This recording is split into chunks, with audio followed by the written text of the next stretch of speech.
Orang-orang ini ingin menghabisi nyawa Paulus. Mereka ingin membunuh dia.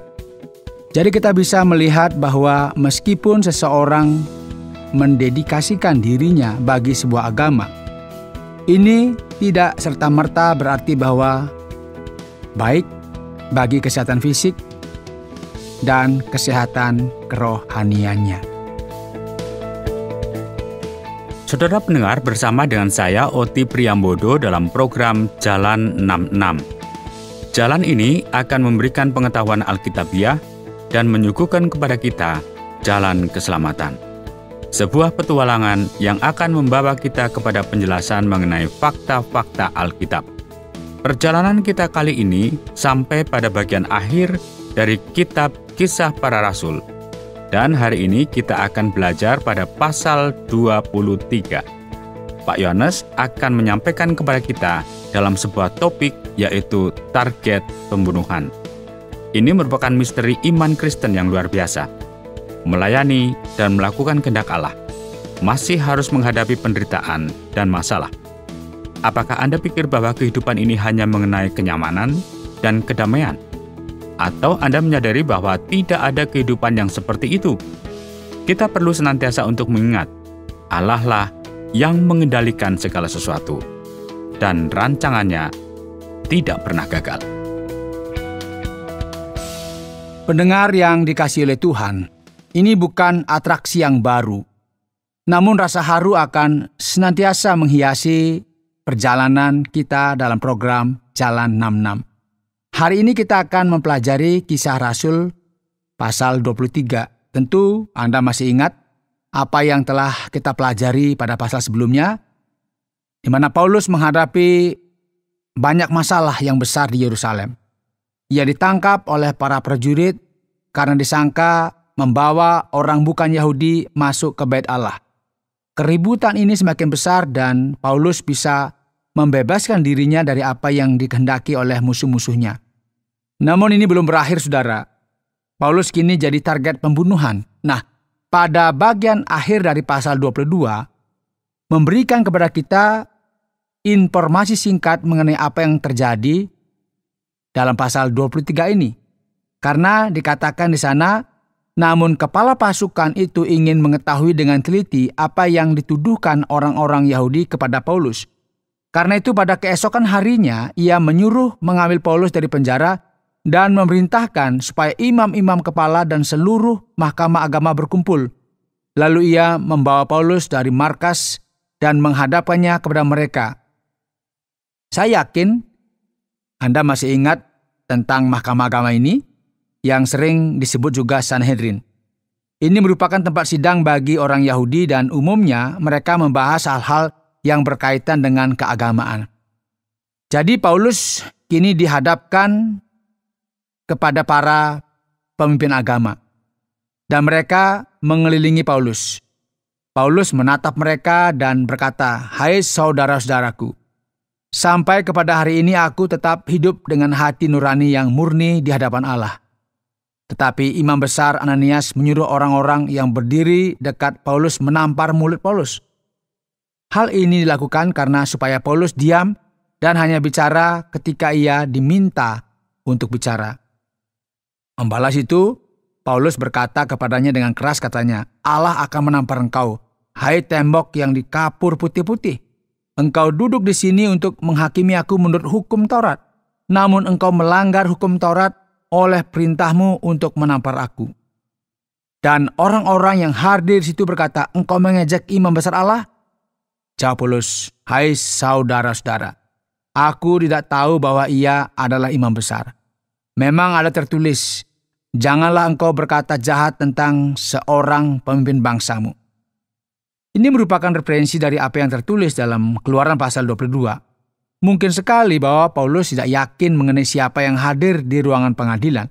Mungkin juga ini terjadi karena ia berada jauh, sehingga tidak melihat bahwa imam besar berada di sana.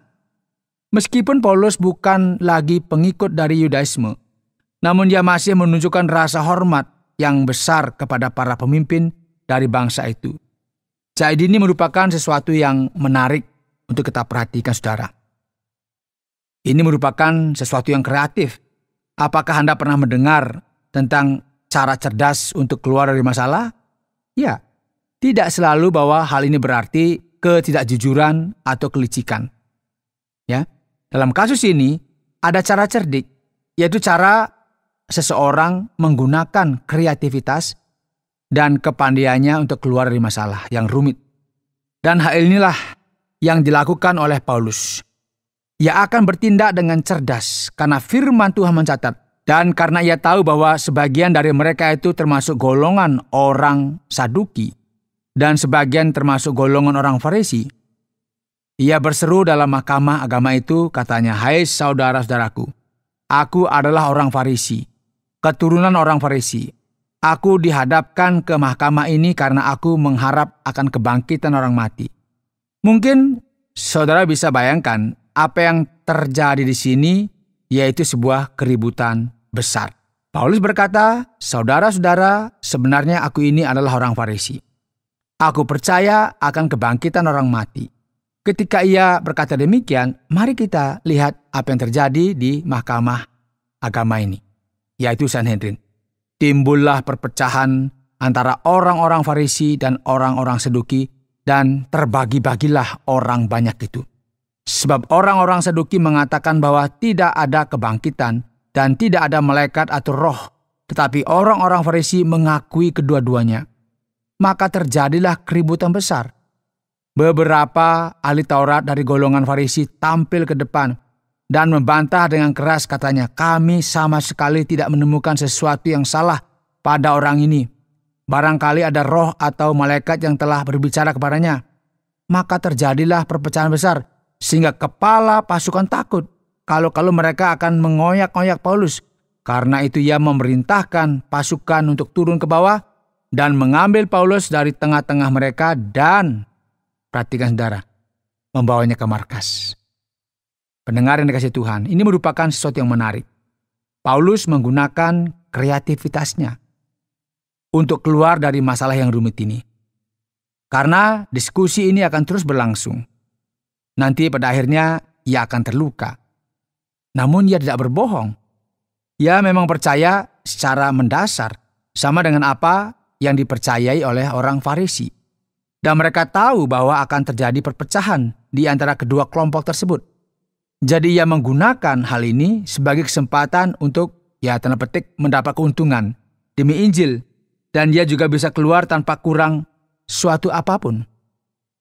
Selanjutnya dituliskan, pada malam berikutnya Tuhan datang berdiri di sisinya dan berkata kepadanya, "Kuatkanlah hatimu, sebab sebagaimana engkau dengan berani telah bersaksi tentang aku di Yerusalem, demikian jugalah hendaknya engkau pergi bersaksi di Roma." Allah memiliki rencana yang khusus bagi Paulus.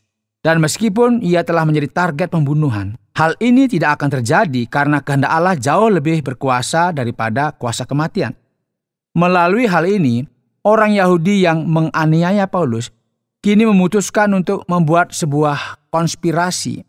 Dan mereka bersumpah bahwa mereka tidak akan makan dan minum sebelum mereka membunuh Paulus. Ada 40 orang yang tergabung dalam konspirasi ini. Jadi bisakah saudara bayangkan bagaimana jadinya jika ada 40 orang yang mencari dan ingin membunuh saudara? Mungkin Anda akan ketakutan, dan kita semua pasti tidak bisa tidur pada malam hari, mengkhawatirkan tentang apa yang terjadi dengan diri kita. Dan apa yang terjadi di sini adalah orang-orang ini menghadap imam kepala dan tua-tua bangsa Yahudi, serta berkata bahwa mereka telah bersumpah dan mengutuk diri bahwa mereka tidak akan makan atau minum sebelum mereka membunuh Paulus. Dikatakan lagi, karena itu hendaklah kamu bersama-sama dengan mahkamah agama menganjurkan kepada kepala pasukan supaya ia menghadapkan Paulus lagi kepada kamu, seolah-olah kamu hendak memeriksa perkaranya lebih teliti. Dan sementara itu kami sudah siap sedia untuk membunuh dia sebelum ia sampai kepada kamu. Jadi di sini ada semacam jebakan, persepakatan jahat melawan Paulus yang dijadikan target pembunuhan. Perhatikan saudara, Allah mengetahui segala sesuatu dan tidak ada satupun yang luput dari pandangannya. Jadi dengan perlindungan ilahi, keponakan Paulus mengetahui rencana ini Kemudian ia bergegas pergi ke markas, tempat di mana Paulus ditangkap, serta memberitahukan segala sesuatu yang hendak dilakukan mereka terhadap Paulus. Lalu Paulus memanggil salah seorang perwira dan berkata kepadanya, "Bawalah anak ini kepada kepala pasukan, karena ada sesuatu yang perlu diberitahukannya kepadanya." Ia memberitahukan kebenaran kepadanya dengan berkata, "Orang-orang Yahudi telah bersepakat untuk meminta kepadamu supaya besok engkau menghadapkan Paulus lagi ke mahkamah agama. Seolah-olah mahkamah itu mau memperoleh keterangan yang lebih teliti daripadanya. Akan tetapi janganlah engkau mendengarkan mereka. Sebab lebih daripada 40 orang dari mereka telah siap untuk menghadang dia. Mereka telah bersumpah dengan mengutuk diri bahwa mereka tidak akan makan atau minum sebelum mereka membunuh dia. Sekarang mereka telah siap sedia dan hanya menantikan keputusanmu."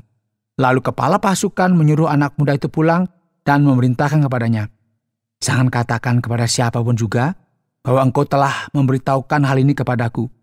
Setelah mendengarkan semua ini, kemudian kepala pasukan memanggil 2 perwira dan berkata, "Siapkan 200 orang prajurit untuk berangkat ke Kaisarea beserta 70 orang berkuda dan 200 orang bersenjata lembing, kira-kira pada jam 9 malam. Sediakan juga beberapa keledai tunggang untuk Paulus dan bawalah dia dengan selamat kepada wali negeri Felix." Dan kepala pasukan itu menuliskan surat kepada wali negeri yang merupakan penguasa di daerah Palestina tersebut. Gubernur ini bernama Felix, sedangkan komandan ini bernama Claudius Lysias, yang menuliskan surat memohon supaya ia mengamankan dan menyelidiki kasusnya. Ia menjelaskan dalam suratnya, "Salam wali negeri. Paulus adalah orang yang ditangkap oleh orang Yahudi dan mereka hendak membunuhnya.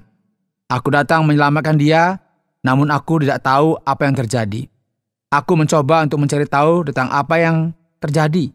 Semua ini berkaitan dengan hukum Taurat mereka dan aku menyadari bahwa apa yang terjadi di sini semakin parah karena mereka ingin membunuh Paulus. Kemudian aku memutuskan untuk mengirimkannya kepadamu.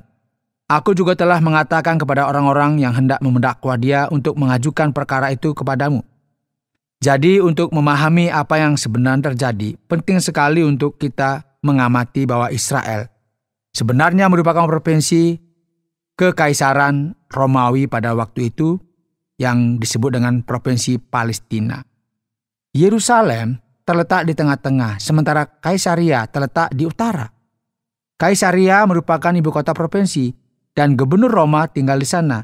Jadi ketika segala sesuatunya menjadi semakin kacau, kepala pasukan tersebut tentu takut kalau terjadi sesuatu yang buruk yang menimpanya, sehingga ia memutuskan untuk menyingkirkan Paulus.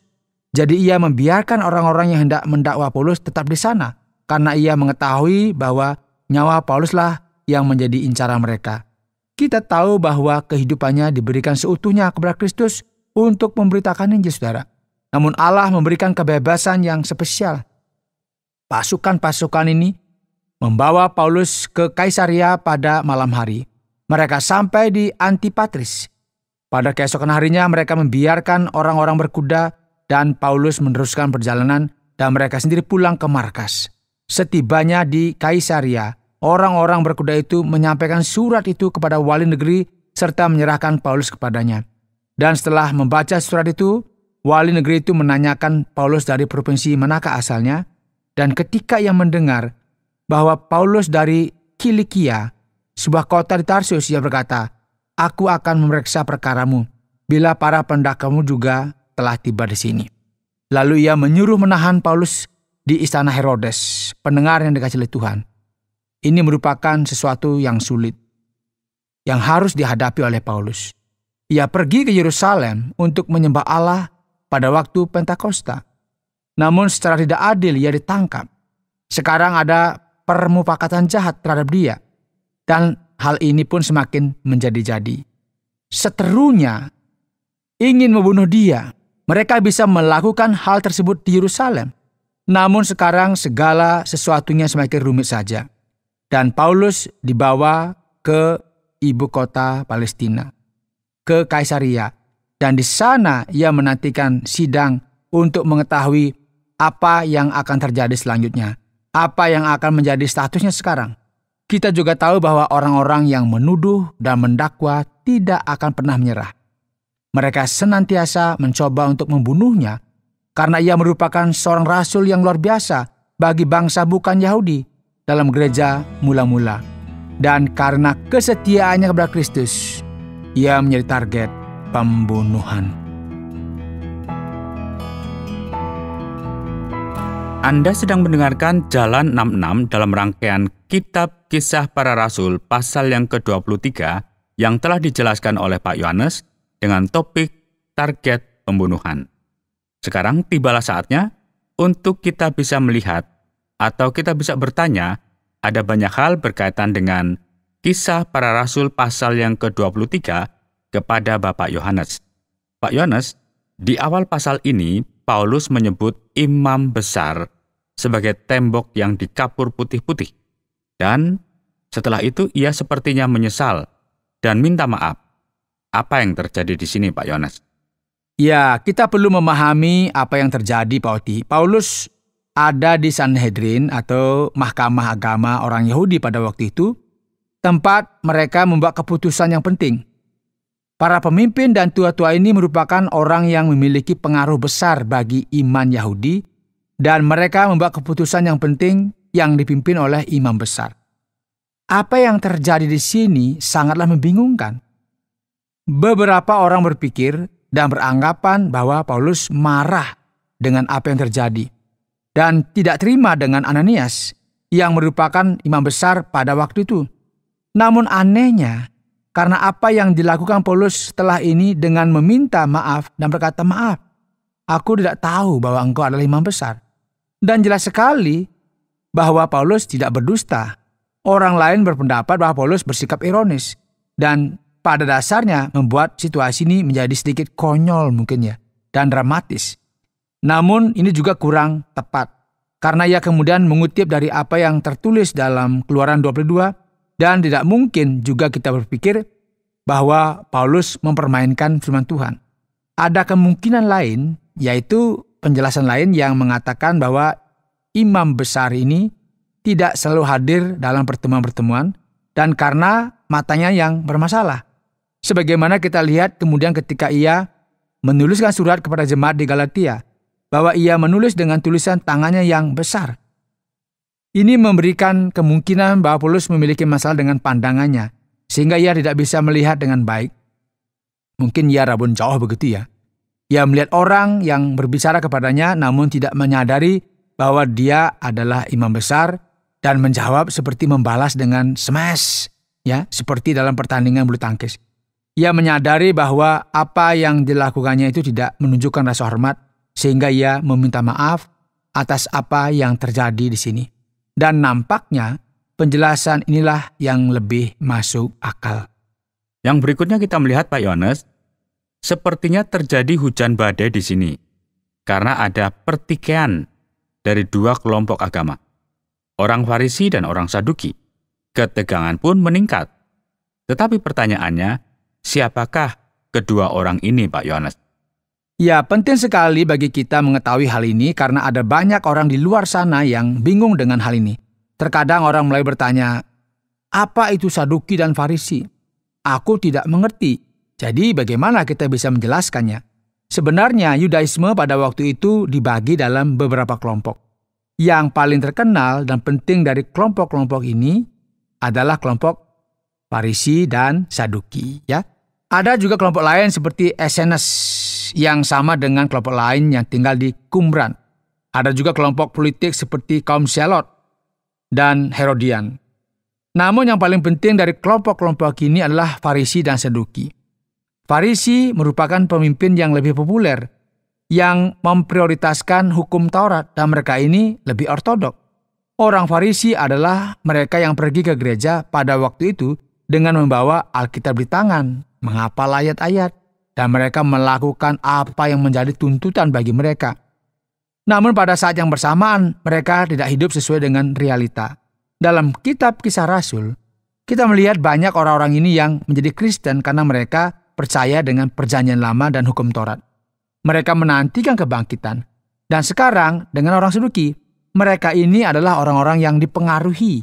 Ya, perhatikan, oleh bangsa Yunani. Dan mereka menghargai hal lain. Mereka hanya menghargai hukum Taurat dan memperhatikan sedikit saja mengenai apa yang dikatakan oleh para nabi, dan mereka percaya bahwa tidak ada malaikat, iblis, serta tidak ada kebangkitan. Mereka menyangkali realita rohani. Jadi kita bisa katakan bahwa mereka ini lebih sekuler. Dan menarik sekali bagaimana mereka terlibat dengan para elit, yaitu orang penting dalam pemerintahan. Di sisi lain, orang Farisi memiliki pengaruh lebih langsung kepada umat. Paulus adalah orang Farisi dan dibesarkan dalam adat ini. Sekarang Pak Yohanes, bagaimana kita bisa memahami kedua kelompok agama ini dengan segala doktrinnya?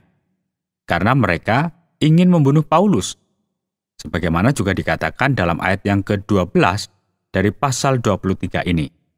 Apakah ini hanya merupakan satu ungkapan atau hanya kemarahan sesaat pada waktu itu? Bagaimana Pak Yohanes? Jelas sekali bahwa ini bukanlah sebuah ungkapan, Pak Oti. Ini merupakan kejahatan dan kehancuran yang murni. Orang-orang ini ingin menghabisi nyawa Paulus. Mereka ini ingin membunuh dia. Jika kita bisa melihat di sini bahwa meskipun seseorang itu mendedikasikan dirinya untuk sebuah agama, ini tidak serta-merta berarti bahwa hal ini baik untuk kesehatan fisik dan kesehatan kerohaniannya. Terkadang orang religius yang fanatik bisa menjadi masalah serius karena mereka sudah kehilangan akal sehat mereka akan sebuah realita. Mereka memiliki alasan mereka sendiri, namun mereka terbatas dalam kemampuan spiritualnya. Mereka mengira bahwa Paulus merupakan ancaman atas realita mereka. Oleh karena itu, mereka memutuskan untuk menyerang Paulus. Nah, sekarang yang menarik adalah dengan banyaknya masalah di dunia ini, dengan begitu kerasnya usaha mereka untuk membunuh Paulus. Hal ini menunjukkan kepada kita betapa hal ini merupakan masalah yang mempengaruhi kekristenan. Mengerikan sekali jika kita melihat betapa banyaknya orang yang mengatasnamakan Tuhan, mengatasnamakan gereja, bahkan Alkitab, mengutuk dirinya dan hendak melakukan perbuatan kriminal yang keji di sepanjang sejarah. Ini merupakan sikap yang kita sedang lihat di sini. Sikap semacam ini merupakan sikap yang perlu untuk kita tolak sepenuhnya jika kita mengaku bahwa kita adalah pengikut ajaran Kristus. Berikutnya Pak Yohanes, mari kita memahami sedikit lebih lagi mengenai konteks dan skenario yang terjadi. Sepertinya Israel memiliki dua ibu kota. Ada ibu kota Romawi, sebagaimana yang disebutkan Pak Yohanes tadi sebelumnya. Bagaimana ini Pak Yohanes? Apa yang terjadi di sini adalah bahwa Yerusalem merupakan kota kudus, kota dari Raja Daud, dan disinilah Bait Allah terletak. Semua orang Yahudi senantiasa mengatakan Yerusalem sebagai referensi utama bagi umat dan bangsa ini. Namun demikian kita perlu mengingat bahwa Israel bukan lagi merupakan negara yang merdeka. Sejak mereka dibawa ke dalam pembuangan, kerajaan utara dikuasai oleh bangsa Asyur dan dibawa pembuangan pada tahun 722 sebelum Masehi. Dan kerajaan selatan, yaitu kerajaan Yehuda, dibawa ke pembuangan pada tahun 586 sebelum Masehi. Setelah ini, kedua bangsa ini tidak pernah merdeka karena mereka baru saja merdeka di abad 20 ini. Pada waktu itu mereka dijajah oleh Kekaisaran Romawi. Orang Roma juga membagi wilayah-wilayah ini menjadi provinsi dan ibu kota. Tempat di mana pegawai kekaisaran ini tinggal adalah Kaisaria. Nama Kaisaria merupakan nama yang diberikan sebagai penghargaan kepada kaisar yang letaknya di daerah utara.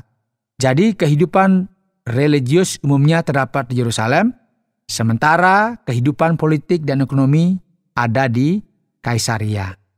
Yang berikut Pak Yohanes, mari kita berbicara sedikit mengenai Claudius Lysias. Sebagaimana yang ditulis pada ayat yang ke-26. Dia sepertinya baik sekali kepada Paulus. Sebenarnya ia tidak bersikap baik seperti yang Bapak katakan tadi, Pak Oti. Pemerintah Romawi pada saat itu sangat penuh dengan tuntutan. Ketika seseorang berkuasa dan melakukan sesuatu yang salah, merekalah yang harus bertanggung jawab atas hal tersebut. Jadi bisa dibayangkan ya, jika Paulus yang sepertinya merupakan orang penting, warga negara Rom, akhirnya dibunuh oleh orang Yerusalem dan keributan besar terjadi.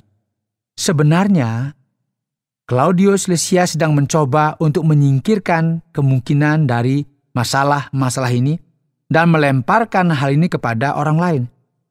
Ia sebenarnya melemparkan masalah ini kepada wali negeri, yaitu Felix, yang harus tahu bagaimana membela dirinya dalam masalah-masalah yang sulit ini. Ya, ini sesuatu yang harus kita pahami bersama. Baik Pak Yohanes, terima kasih banyak untuk semua yang sudah diberikan, secara khusus untuk jawaban-jawaban yang sudah disampaikan. Para pendengar sekalian yang kami kasihi, tetaplah bersama dengan kami, karena sebentar lagi kita akan sampai kepada bagian kesimpulan dari Kisah Para Rasul pasal yang ke-23 ini.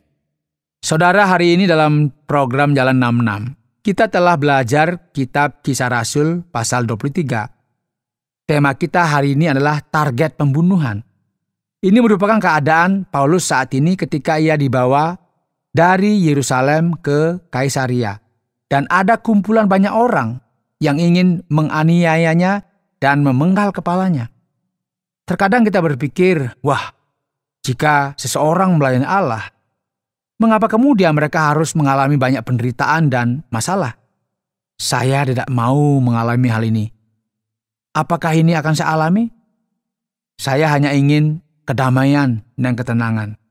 Terkadang segala sesuatunya menjadi salah kaprah, dan kita sampai di jalan buntu.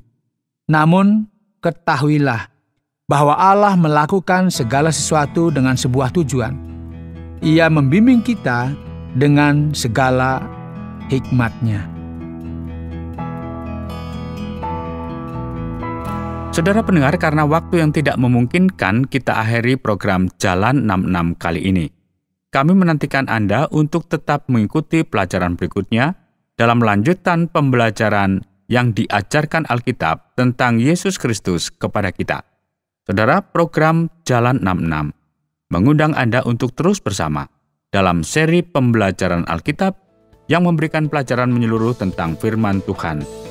Jika Anda memiliki pertanyaan atau berespon terhadap topik berhubungan dengan program ini, silakan menyampaikan melalui WhatsApp ke nomor 081 333 777 386.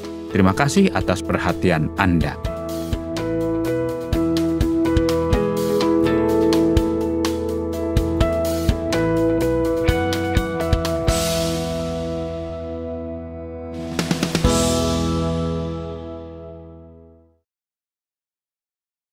Terima kasih Anda sudah mengikuti program kami. Jika Anda diberkati, jangan lupa like, komen, dan share supaya Anda tidak ketinggalan setiap program terbaru kami. Jangan lupa juga untuk subscribe channelnya dan nyalakan loncengnya. Jika Anda ingin mendukung pelayanan kami, bisa melalui rekening kami berikut ini atau menghubungi kami di sini.